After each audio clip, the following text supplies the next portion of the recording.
একটু দূরত্ব বজায় রেখে চেয়ারগুলো সাজিয়ে দেওয়ার জন্য বিনীতভাবে আহ্বান করছি। এই চেয়ারগুলো শিমুলবাড়ি থেকে এসেছে, একটু দূরত্ব বজায় রেখে চেয়ারগুলো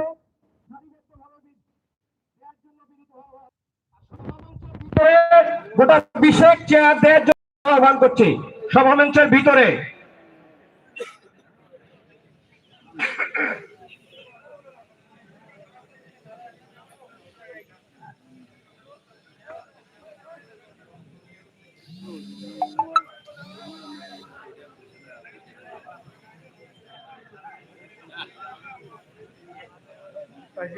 সিরাজুলকে আমি বলছি যে যে ভাই ভ্যানে করে চেয়ারগুলো নিয়ে এসেছে ওই চেয়ারটা কিনা শিমুলবাড়ির হলে একটু দূরত্ব বজায় রেখে চেয়ারটা সাজিয়ে দেওয়ার জন্য বিনীত আহ্বান করছি।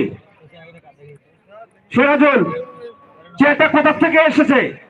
শিমুলবাড়ির হলে একটু দূরত্ব বজায়, আর যদি ফুলবাড়ির হয় তাহলে আপনারা এটার সাথে লাগিয়ে দেবেন।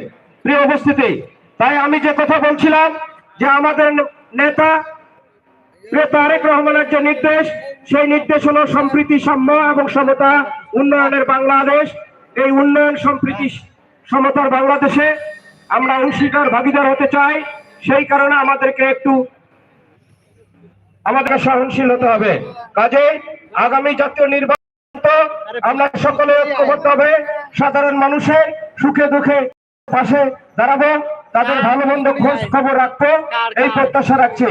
প্রিয় নেতৃবৃন্দ, এখন থেকে অল্প কিছুক্ষণের মধ্যে আমাদের সভা আরম্ভ হবে। আপনারা ধৈর্যচ্যুত হবেন না। আমরা আমাদের স্থানীয়তাটা পুরো মাঠে দিতে পারিনি, এই জন্য ফুলবাড়ি উপজেলা বিএনপি দুঃখ প্রকাশ করছে। কষ্ট করে হলেও আমরা দীর্ঘ সময় কষ্ট করেছি দলের জন্য, কাজে আজকে আর একটু কষ্ট করব এই প্রত্যাশাই করছি।